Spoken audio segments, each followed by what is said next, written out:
Hey, Scott from MyGrowthRings.com here once again is in my garage shop.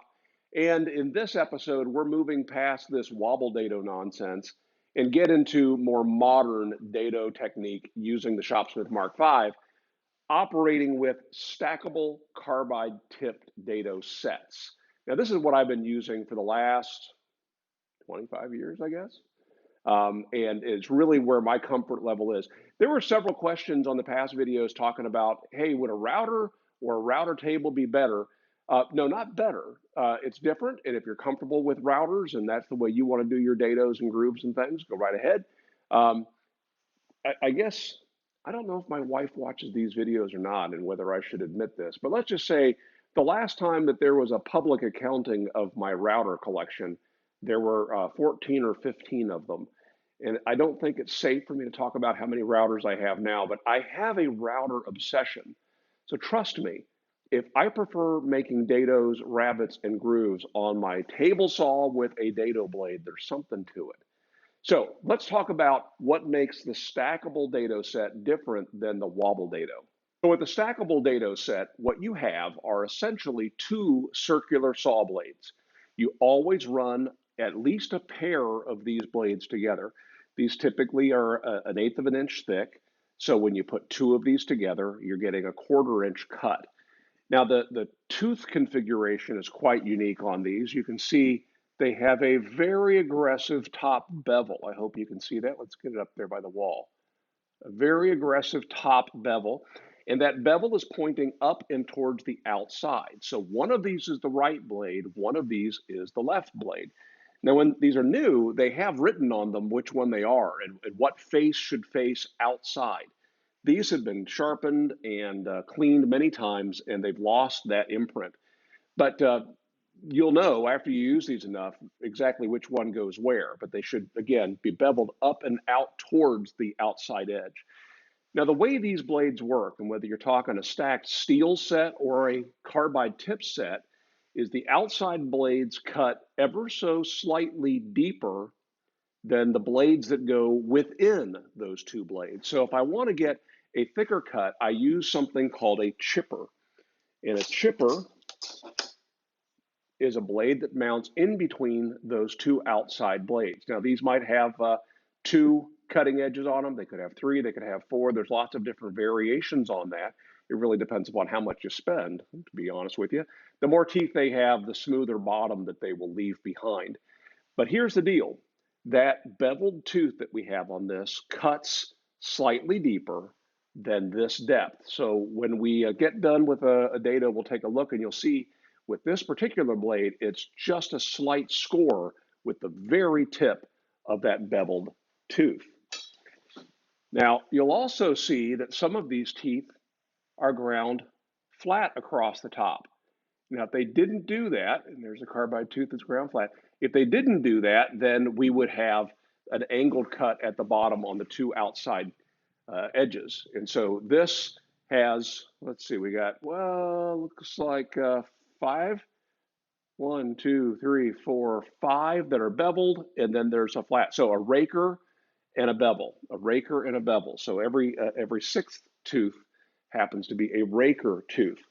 Now, when we put these onto the saw arbor, and thank goodness we're using a Shopsmith so we can take our saw arbor off of our machine, we want to be sure, and we went through this the other day on the last dado blade, that we are using the tongue washer under the nut. That's this one. That's going to help to prevent this from spinning and possibly loosening the nut.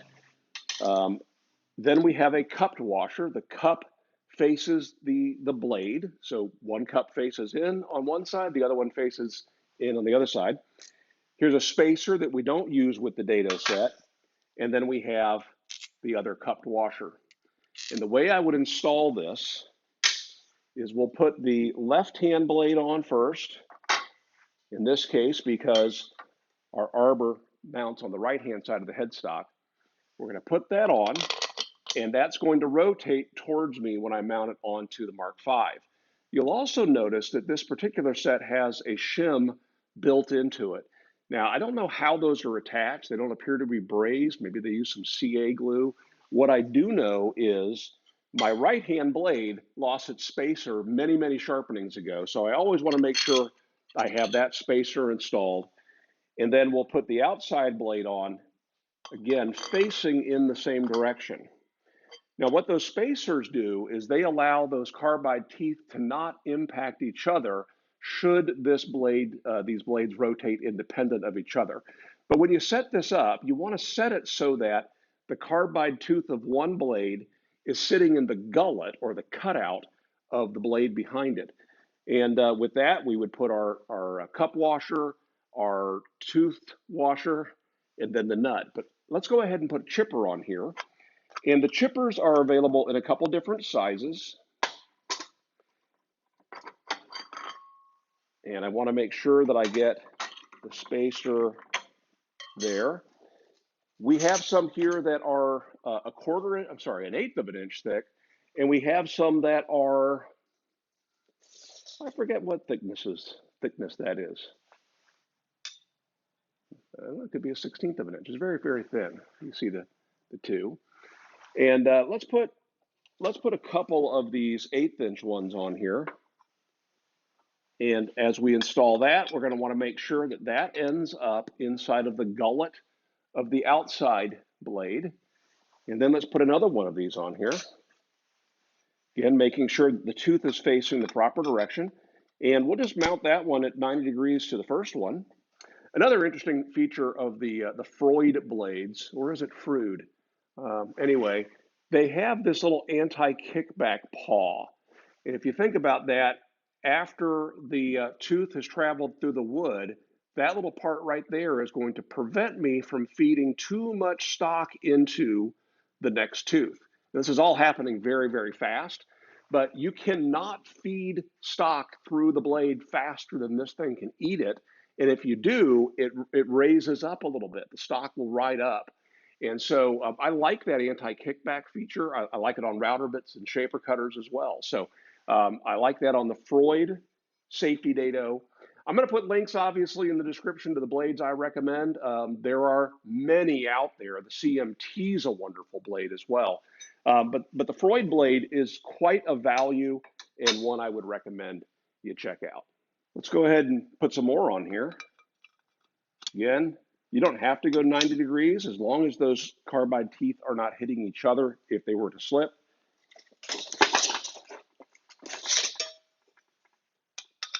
And we're not going to put the full set on there. The full set would take us up to 13/16. I'm going to set this up for a 3/4 inch dado or groove. Now we put our cup washer with the cup facing in. The tongued washer goes on next, followed by the nut. Now I'm going to put this on the Mark V, and I'm going to use my 2 wrenches to tighten it up. As you can see, making sure that we are unplugged. We'll load that arbor onto the spindle, locking the set screw on the tapered flat that aligns with the set screw that's here in this collar. Now I'm going to use a wrench on the arbor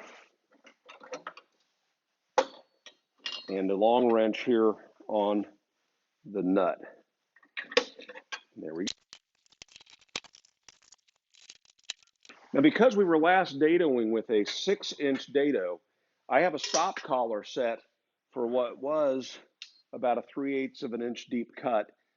Let's go ahead and reset this. We'll go for 3/8 of an inch as well.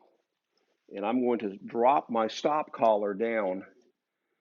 I'm measuring to one of the raker teeth on the outside of the blade using my Incra gauge. There we go.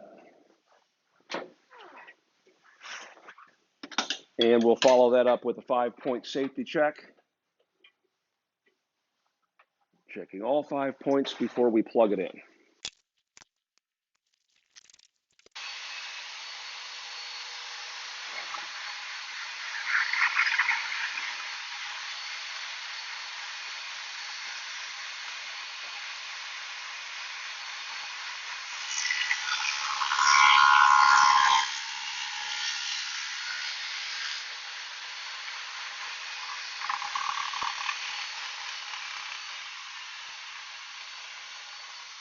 So let's inspect that cut.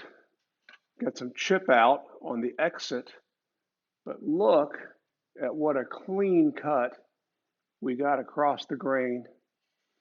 And if you look at the bottom corners, in fact, let's look at it from this side, you can see an ever so slightly deeper cut here and here. Boy, it's really hard to see. So just as before, grooves are accomplished in much the same way. We're going to be sure that we use a push block for this, and I'm going to keep my sleeves away from the blade too while we're at it.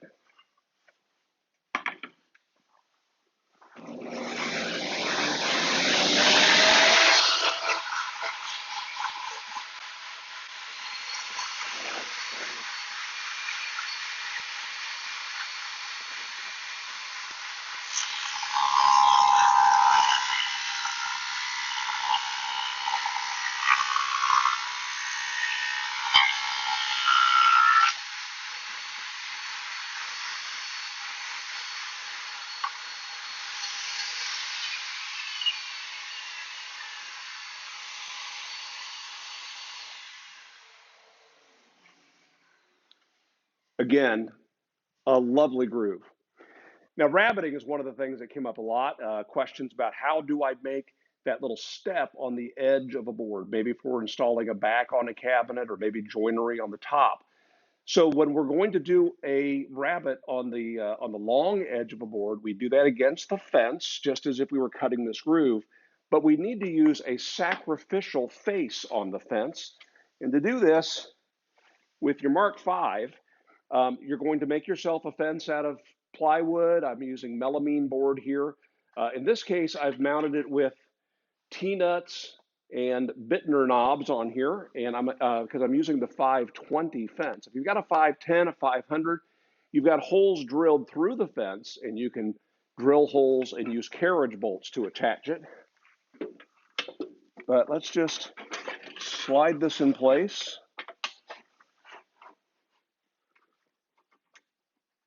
To do this, we're going to raise the table up, which essentially is lowering the blade if we weren't using a Shopsmith. And I'm going to slide the fence not completely over the dado blade because I have a 3/4 inch dado blade here. I'm just going to cover about half of it. And I'm going to turn the machine on and lower the table down. Now, when you do this, always have a stop collar set at your lowest depth so that the table doesn't go any further than you want it to.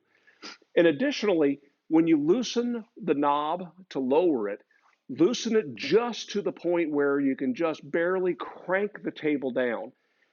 The more loose it is, the more side-to-side play we get. And I don't want any play. I want that to cut exactly where I have it positioned.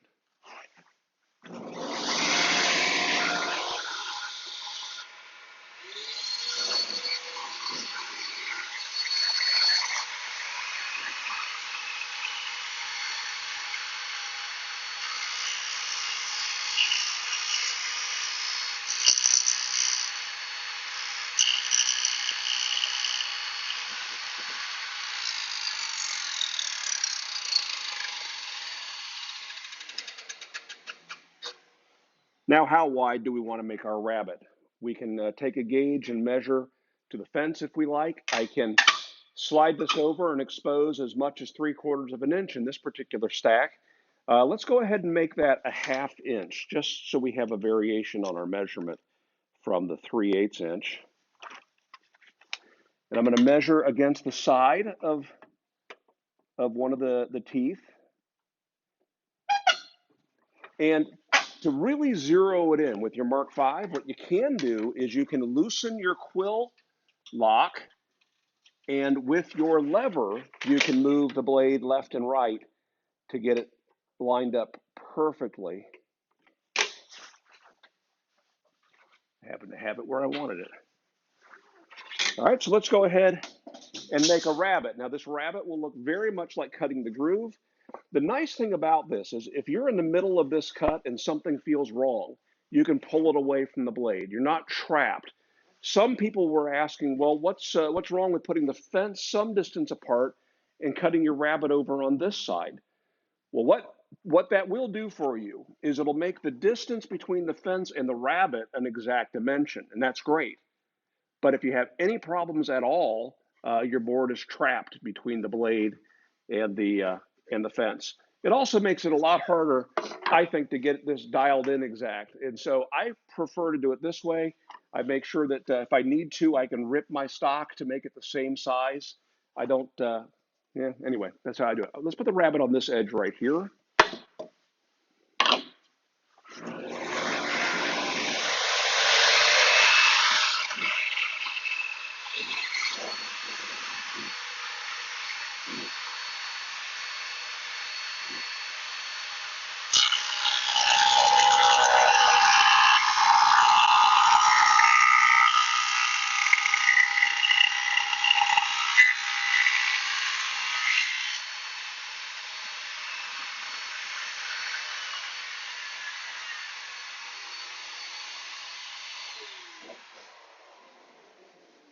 Now, how about an end grain rabbit?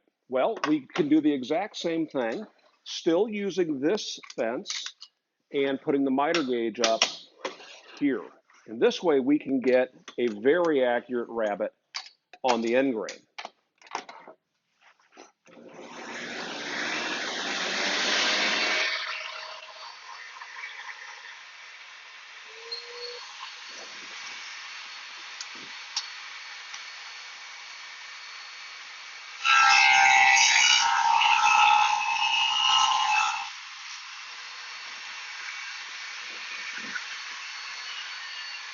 Let's take a look at those cuts now. Here's my groove. The groove is absolutely beautiful, as grooves can be. Here's our rabbit on the edge and our rabbit on the end. Great, great cuts. Let's compare that to what we were getting with our wobble dado.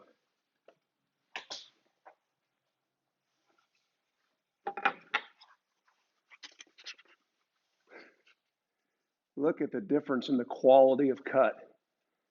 The edge cut that we were getting here across the grain, the bottom of the dado, yuck. There's really no comparison at all. So something else you absolutely need to have if you're going to use a stacked dado are shims.